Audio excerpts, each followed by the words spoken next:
আসলে উপস্থিত আমার প্রাণপ্রিয় শ্রদ্ধেয় সকল শিক্ষক শিক্ষিকা বৃন্দ আর আমার কৈশোরের বন্ধু বান্ধব যারা আছে, আমার সহপাঠীরা, সবাইকে সালাম জানিয়ে আমি আমার বক্তব্য শুরু করছি।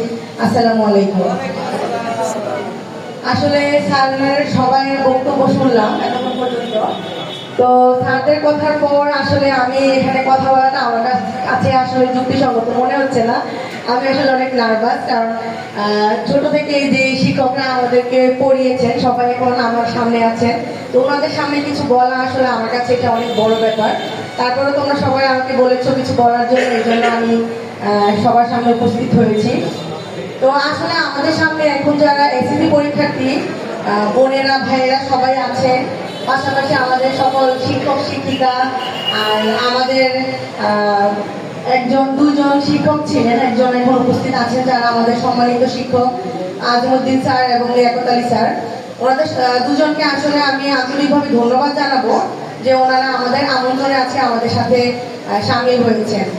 আসলে আপনাদের সহযোগিতা ছাড়া আমরা কিছু করতে পারতাম না। তবে আমি আন্তরিকভাবে একজনকে ধন্যবাদ জানাই, সে হচ্ছে আবির মোল্লা।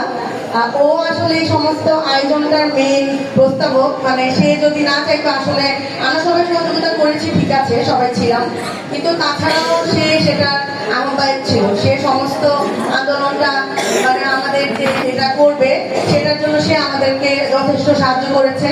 আমাদের অনেকের অনেক মতামত ছিল, অনেক রকম অনেক কিছু করেছি, সে সেগুলো চুপচাপ সহ্য করেছে যেন একত্রিত হওয়া যায়। এই জন্য তোমাকে ধন্যবাদ। আসলে স্কুল সম্বন্ধে আমি কি বলবো, স্কুলে যখন ঢুকলাম প্রত্যেকটা শিক্ষক শিক্ষিকা দেখার পর আমি খুব মানে আবেগপ্রবণ হয়ে গেছি, কারণ অনেক দিন বিগত 8 বছর পর আপনাদের সবার সাথে আমার দেখা। তো দেখার পর যখন নাজমুল স্যার, তারপরে আরো অন্যান্য স্যার ছিলেন, সবাই আমাদেরকে চিনতে পেরেছে, এটা আমার জন্য আসলে অনেক বড় ব্যাপার। কারণ 8 বছর পর স্কুলে ঢোকার পর সেই শিক্ষার্থীদেরকে স্যার মনে রেখেছে, এটা আসলে আমাদের কাছে অনেক পাওয়া। এর উপর আমাদের আর কোনো কিছু বলার নেই। তো এখানে যখন আজকে হচ্ছে 25শে জানুয়ারি, এটা ক্যালেন্ডারের মধ্যে একটা মনে হয় দিন সবার কাছে, কিন্তু আমাদের কাছে এটা অনেক আনন্দের একটা দিন যে এই দিনে আমরা সবাই একত্রিত হতে পেরেছি। এক একজন দেশের বাইরে থাকে, বিভিন্ন আমাদের বান্ধবীরা যারা আছে শিক্ষা জীবনে বা সাংসারিক জীবনে আছে। আমি মূলত শিক্ষকতা পেশার সাথে জড়িত আছি। বাতাগান্ধীতে একটা স্বনামধন্য প্রতিষ্ঠান রয়েছে, Batagandhi boys and girls high school. সেখানে বিগত 4 বছর যাবত আমি শিক্ষকতা করছি।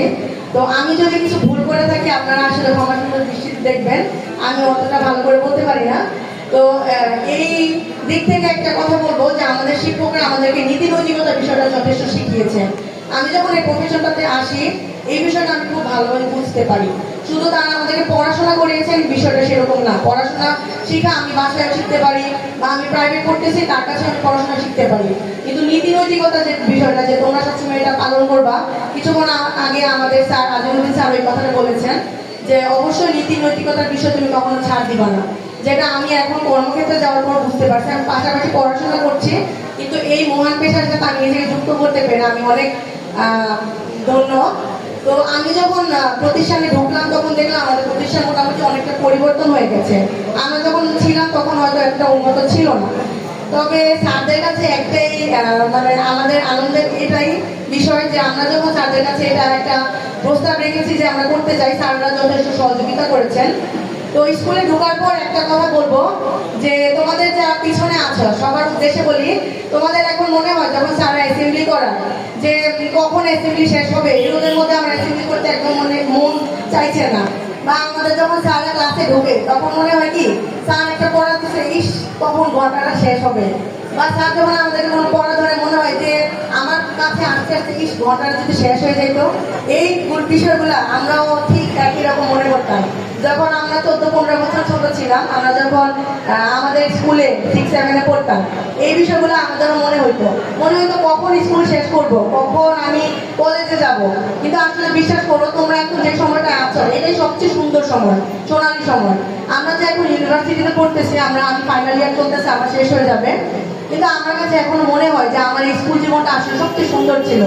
এই সময় যে বন্ধু বান্ধবগুলো আমাদের, যাদের সাথে আমাদের কৈশোর জীবন কাটিয়েছে বিগত 5 বছর যাবত, এই সময়টা সবচেয়ে সুন্দর।